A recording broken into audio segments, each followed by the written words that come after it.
Hi hello నమస్తే, welcome to Telugu capital TV. ఇల్లు కట్టుకోవడం అనేది అందరికీ ఒక కళ లాంటిది. కానీ ఆ కళ నెరవేర్చుకోవడానికి ఏ లోన్స్ పడితే ఆ లోన్స్ తీసుకొని అవి కట్టే సమయానికి వచ్చినప్పుడు తల భారం అయిపోతూ ఉంటుంది. సో అలాంటి సందర్భాల్లో కోర్టు మనకిచ్చే ఉపశమనం ఏంటి, మనం లీగల్గా ఏం చేయొచ్చు అనే వాటి గురించి ఈరోజు మనం ప్రముఖ హైకోర్టు అడ్వకేట్ శ్వేత గారితో మాట్లాడి తెలుసుకుందాం. నమస్కారం మేడం. నమస్తే మేడం, చాలామంది ఇల్లు కట్టుకోవాలనేసి లోన్స్ వస్తున్నాయి కదా అని తీసుకుంటూ ఉంటారు. సో అది కట్టే టైం వచ్చినప్పుడు మాత్రం డిప్రెషన్లోకి వెళ్ళిపోవడం, సూసైడ్ థాట్స్ రావడము, ఈ రికవరీ ఏజెంట్ల హెరాస్మెంట్ తట్టుకోలేక. సో ఇలాంటి సందర్భాల్లో వీళ్ళకున్న లీగల్ రైట్స్ ఏంటి? ఏదైతే ఇల్లుల పైన లోన్ తీసుకుంటారో దాన్ని first of all secured loan అంటారు. ఎందుకనంటే మనం ఆ ఇంటిని కానీ ఆ స్థలాన్ని కానీ వాళ్ళ దగ్గర మార్టిగేజ్ చేసి డబ్బు తీసుకుంటూ ఉంటాం. దాన్ని ఫిక్స్డ్ ఈఎంఐస్ రూపంలో కన్వర్ట్ చేసుకుంటాం, ప్రిన్సిపల్ ప్లస్ ఇంట్రెస్ట్. చాలా మందికి తెలియని విషయం ఏంటి అని అంటే మొదటి రోజు నుంచే మనము ప్రిన్సిపల్ కట్టేస్తున్నాము అని అనుకుంటూ ఉంటారు. కానీ 10 ఏళ్ళ తర్వాత చూస్తే కూడా మనం కట్టాల్సింది చాలా అమౌంట్ కనిపిస్తూ ఉంటుంది. ఆల్మోస్ట్ మనం తీసుకున్నంత కనిపిస్తుంది 10 ఏళ్ళ తర్వాత. అది ఎందుకు అనేది చాలామందికి క్యాల్కులేషన్ తెలీదు.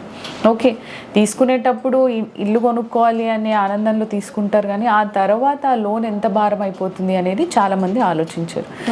మొదటి 10 ఏళ్ళు మీరు ఏదైతే ఇంటి లోన్ తీసుకుంటారో ఆ 10 ఏళ్ళు ఇప్పుడు ఒక లెటర్సే ఒక 20 ఏళ్ళకి మనం లోన్ పూర్తిగా తీర్చాలి అనుకున్నాం. ఓకే, 50 లక్షల రూపాయలు తీసుకున్నారు అనుకోండి. మొదటి 10 ఏళ్ళు మీరు ఆ 50 లక్షలకి ఇంట్రెస్ట్ మాత్రమే ఎక్కువ అమౌంట్స్లో కడతారు. దాంట్లో ప్రిన్సిపల్ చాలా తక్కువ క్లియర్ అవుతుంది. ఇది చాలా మందికి తెలియదు.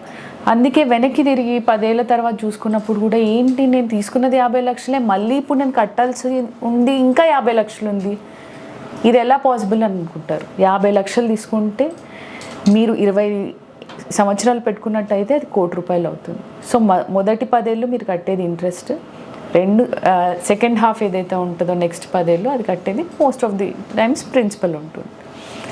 సో ఈ ఈఎంఐ అనేది చాలా భారం అయిపోతుంది. ఒక 3-4 ఇయర్స్ వరకు వాళ్ళకి హ్యాపీగానే ఉంటుంది.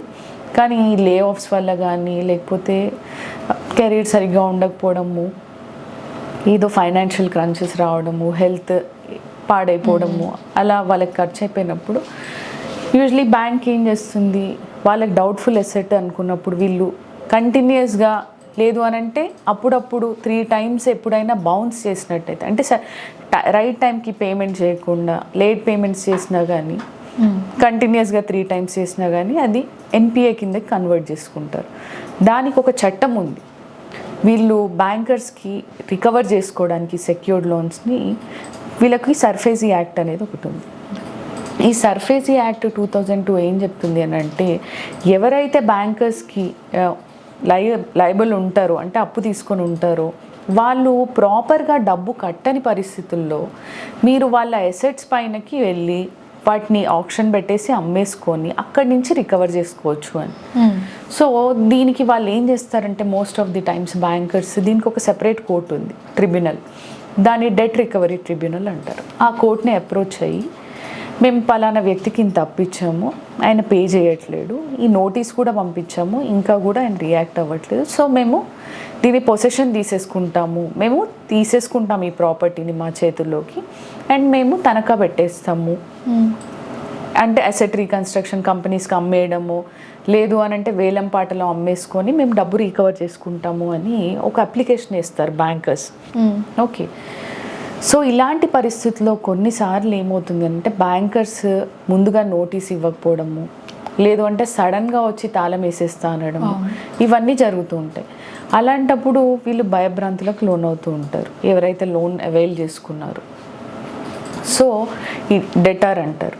వాళ్ళు ఏం చేయొచ్చు అని అంటే, మీకు నిజంగా బ్యాంకర్ లోన్ ఇచ్చిన తర్వాత మీరు లోన్ రీపే చేయనప్పుడు మీకు నోటీస్ పంపించకపోయినా, మీకు తెలియకుండా ఆప్షన్కి వేలంపాటకు వెళ్ళిపోతున్నా, ఓకే పొసెషన్ తీసేసుకుంటాము అని అడ్వకేట్ కమిషనర్తో వచ్చినప్పుడు డెఫినెట్గా మీకు కొంత టైం ఇవ్వాలి.